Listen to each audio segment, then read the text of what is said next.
당신을 가난하게 묶어두기 위해 만들어진 진실을 알아야 합니다. 안녕하세요. 한국개선협회 채널입니다. 여러분은 왜 열심히 일해도 항상 돈 문제에서 벗어나지 못하는지 고민해 보신 적 있나요? 빚을 갚고 나면 또 다른 빚이 생기고 월급을 받으면 곧바로 사라지는 이 반복되는 패턴, 이를 가난의 쳇바퀴라고 합니다. 그리고 이 쳇바퀴가 우연히 생긴 것이 아니라 대다수의 사람들을 경제적으로 무력하게 만들기 위해 사회 시스템이 의도적으로 만들어낸 결과입니다. 오늘 이 영상에서는 부자 아빠 가난한 아빠의 저자 로버트 키요사키의 통찰을 바탕으로 당신을 가난하게 묶어두기 위해 만들어진 시스템과 관념을 심층적으로 분석해 드리겠습니다. 이 7가지는 여러분의 일상 깊숙이 박혀 있어 의심조차 하지 않았던 것들일 수 있습니다. 이 불편한 진실을 직시하고 이 굴레에서 벗어나기 위한 방법을 함께 찾아봅시다. 이 영상의 내용은 당신의 재정적 자유를 위한 첫 번째 탈출구가 될 것입니다. 나는 부자다라고 댓글을 남기시면 제가 응원하겠습니다. 가난의 굴레에서 벗어나지 못하게 만드는 첫 번째이자 가장 강력한 시스템은 바로 교육 시스템입니다. 이 시스템은 학생들에게 금융 지식이나 자산관리법을 가르치기보다 좋은 직장에 들어가 안정적인 근로소득을 얻는 모범적인 근로자가 되는 것을 목표로 설정하게 합니다. 학교에서는 돈이 어떻게 움직이는지, 부채와 자산의 차이가 무엇인지, 복리의 마법이 어떻게 작동하는지에 대해 가르치지 않습니다. 대신 안정과 보장이라는 달콤한 환상을 심어줍니다. 사람들은 열심히 공부해서 얻은 고액 연봉을 평생의 보장이라고 믿지만 사실 그들의 삶은 월급이라는 외줄타기와 같습니다. 직장을 잃는 순간 모든 수입이 끊어지기 때문입니다. 키요사키는 이 시스템이 사람들을 자신을 위해 일하는 사람이 아닌 돈 때문에 일하는 근로자로 만드는 것에 초점을 맞춘다고 지적합니다. 이 굴레에서 벗어나려면 학교 교육만으로는 부족하다는 것을 인식하고 스스로 금융 교육을 찾아 나서야 합니다. 많은 사람이 내 집 마련을 인생의 목표이자 최고의 재테크로 여깁니다. 하지만 당신이 살고 있는 집은 대부분의 경우 자산이 아닌 부채입니다. 이는 충격적인 발언처럼 들릴 수 있지만 논리는 명확합니다. 자산은 당신의 주머니에 돈을 넣어주는 것이고 부채는 당신의 주머니에서 돈을 빼가는 것입니다. 당신이 살고 있는 집은 매달 이자, 재산세, 관리비, 수리비 등 끊임없이 지출을 발생시킵니다. 이 집을 사기 위해 받은 주택담보대출은 당신을 수십 년간 빚의 노예로 만들고 매달 당신의 노동소득을 강제로 가져갑니다. 반면 부자들은 집을 투자 목적으로 사용합니다. 그들에게 집은 임대 수입을 통해 매달 현금 흐름을 창출하는 자산입니다. 당신의 집이 당신의 주머니에서 돈을 빼가고 있는지 아니면 돈을 넣어주고 있는지 냉정하게 따져보아야 합니다. 부채를 자산이라고 착각하는 순간 당신은 이미 가난의 늪에 깊숙이 빠져드는 것입니다.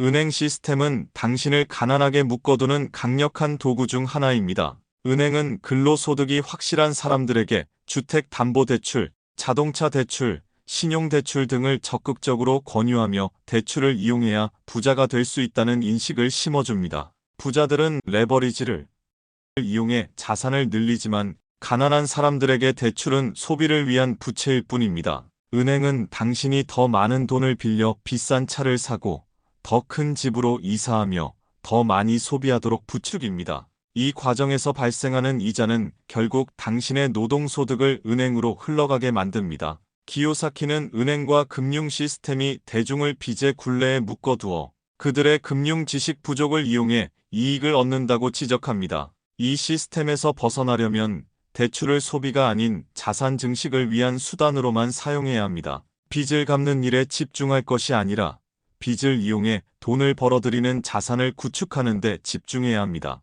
대부분의 사람들은 고정된 월급을 안정성과 보장의 상징으로 여깁니다. 매달 일정한 날짜에 입금되는 월급은 심리적인 안정감을 주지만 이것이야말로 당신의 성장을 가로막는 가장 큰 함정일 수 있습니다. 고정된 월급은 당신이 리스크를 감수하고 새로운 도전을 할 동기를 제거합니다. 사람들은 지금의 안정적인 수입을 잃을까 두려워 새로운 기술을 배우거나 자신의 사업을 시작하거나 수익성 높은 투자 기회를 잡는 것을 주저합니다. 이 안정성은 결국 당신을 평균이라는 울타리 안에 가두어 둡니다. 진정한 부는 안정적인 월급을 통해 오는 것이 아니라 수익의 무한한 확장 가능성이 있는 사업이나 투자를 통해서 옵니다. 기요사키는 당신의 수입이 고정되어 있다면 당신의 잠재력도 고정되어 버린 것이라고 경고합니다. 당신이 월급을 받고 있다면 그 월급을 최대한 빨리 자산을 구축할 종잣돈으로 전환하는 전략을 세워야 합니다. 많은 사람이 돈을 쫓는 것을 속물적이라고 비난하며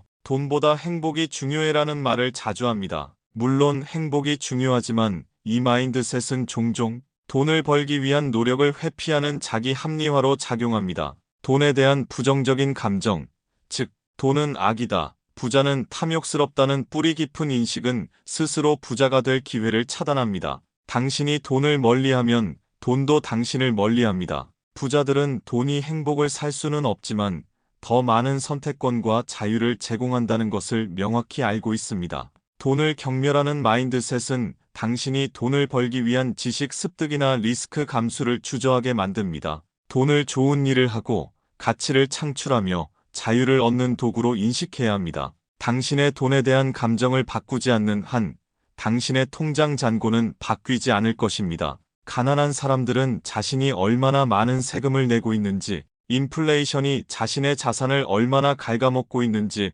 정확히 알지 못합니다. 이 숨겨진 도둑들은 당신이 열심히 일해서 번 돈을 끊임없이 빼앗아갑니다. 월급을 받는 근로자는 가장 높은 세율을 적용받으며 세금 공제를 위한 특별한 방법이 거의 없습니다. 하지만 부자들은 사업체와 투자 구조를 통해 합법적으로 세금을 최소화하고 그 돈을 다시 투자하는 데 활용합니다. 또한 인플레이션은 당신의 저축 가치를 매년 갉아먹습니다. 은행에 넣어둔 돈은 물가 상승률을 따라가지 못해 실질적인 가치를 잃습니다. 가난한 사람들은 현금이나 저축에 안주하지만 부자들은 인플레이션을 능가하는 자산 부동산, 주식, 사업 등에 투자하여 돈의 가치를 지켜냅니다. 세금과 인플레이션으로부터 당신의 돈을 지키는 방법을 배우지 않는다면 당신은 영원히 가난의 굴레에 갇히게 될 것입니다. 미래를 위해 열심히 저축하라는 말은 수십 년간 미덕처럼 여겨져 왔습니다.